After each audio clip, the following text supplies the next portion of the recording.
ایک سوال اٹھتا ہے، ہم تخصص کو آن لائن کیوں نہیں کرواتے؟ آن لائن فضول چیزیں ہوتی ہیں۔ آن لائن کیا ہوتی ہے؟ فضول چیزیں، جو فضول سے مراد کہ جو چیز ہر آن لائن آرڈر پہ مل جائے وہ عام سی ہوتی ہے۔ کبھی سونا آج تک کسی نے آن لائن منگوایا کہ 5 تولے کا زیور ہے جی سونے کا منگوا کر آن لائن بھیج دو؟ آن لائن سونا پکڑتا بھی کوئی نہیں ہے، کمپنیوں والے بھی نہیں پکڑتے۔ کیوں؟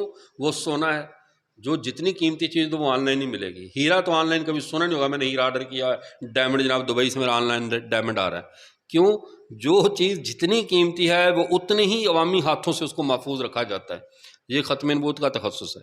یہ اتنا عام نہیں ہے کہ ہم اس کو آن لائن کر کے اس کی اہمیت کو ختم کر دیں۔ بڑے سوال آ رہے ہیں آن لائن، اور جو آن لائن والے ہوتا ہے جذبہ ہوتا ہے وقتی، پڑھتے پڑھتے کوئی نہیں ہے، وہ ہمیں پابند کرتے ہیں، خود پابند نہیں رہنا چاہتے، جو آن لائن پڑھنا چاہتے ہیں۔ وہ کہتے ہیں استاد پابند ہو، باقاعدہ موبائل آن کرے، کیمرہ لگائے، کمرے میں بیٹھے وہ پڑھائے، اور ہمیں پاس جب ٹائم ہوگا ہم ڈاؤن لوڈ کر کے سن لیں گے۔ واہ جی واہ! استاد ہم امام کے پیچھے سورہ فاتحہ پڑھنے کے لیے امام کو کیوں پابند نہیں کرتے کہ تھوڑی دیر رک پیچھے والے سورہ فاتحہ پڑھ لیں؟ کیونکہ امام وہ ہے من یقتدی الناس، جس کی لوگ اقتدا کریں، اور وہ امام خود کھڑا کہ وہ بھی پیچھے والے سورہ فاتحہ پوری کر لیں پھر میں آگے سورہ شروع کروں۔ تو یہ امام ہے یا مقتدی ہے؟ سمجھائی نا بات؟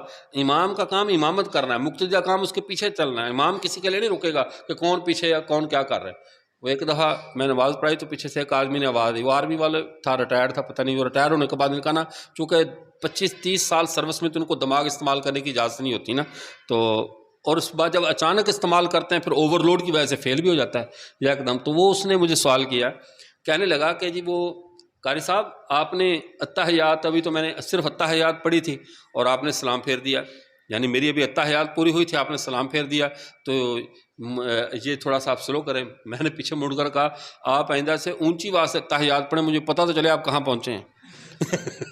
آپ اونچی آواز سے التحیات پڑھا کریں، مجھے پتہ تو چلے آپ کہاں پہنچے ہیں، پھر اسی حساب سے میں پھر سلام پھیرا۔ پاگل، میں تیرا پابندوں کو پیچھے میں دیکھوں کتنے مقتدی ہیں، 50 مقتدی ہیں، پھر پیچھے میں پہلے حاضر لگاؤں ہاں جی پوری ہو گئی ہے، پھر اس کے بعد میں کہوں السلام علیکم ورحمۃ اللہ۔ یہ کون سا امامت ہے بھائی؟ تو اس لیے میرا آپ کو آن لائن کا مطلب یہ ہے کہ استاد مقتدی بن جائے اور یہ ماشاء اللہ سارے ائمہ بن جائیں، گھوم رہے ہیں، گاڑی میں جا رہے ہیں، سفر ہو رہا ہے، آپ خود آزاد ہیں اور ہم پابندوں کر بیٹھے پڑھا رہے ہیں۔ کیوں بھائی؟ ہم ملازم ہیں ان کے، کسی کے ہم ملازم نہیں ہیں، ٹھیک ہے؟ جو پڑھنا چاہتا ہے یہاں آئے، آ کر پڑھے، اگر اہمیت اس کے دل میں ہے تو خود یہاں آئے، اہمیت نہیں ہے تو ماشاءاللہ موج کرے، اللہ کے اور بڑے دین کے شعبے ہیں، تبلیغی جماعت کے ساتھ چلا جائے، جنت آسان ہے، 4 ماہ میں مفتی بھی بن جائے گا، سارا کچھ ہو جائے گا۔ کیوں اتنے سال پہ تخصص نے ضائع کرنا ہے؟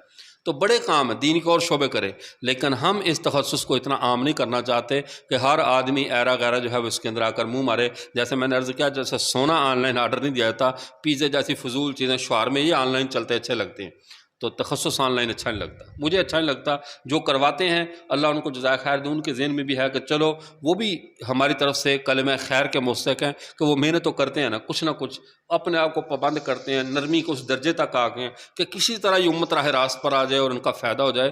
وہ بھی بادل بن گئے، وہ کیا ہے، بادل بن کر وہ ہر جگہ آن لائن برس رہے ہیں، تو اللہ ان کو بھی جزائے خیر عطا فرمائے، لیکن ہم ابھی اتنے آن لائن نہیں برس رہے۔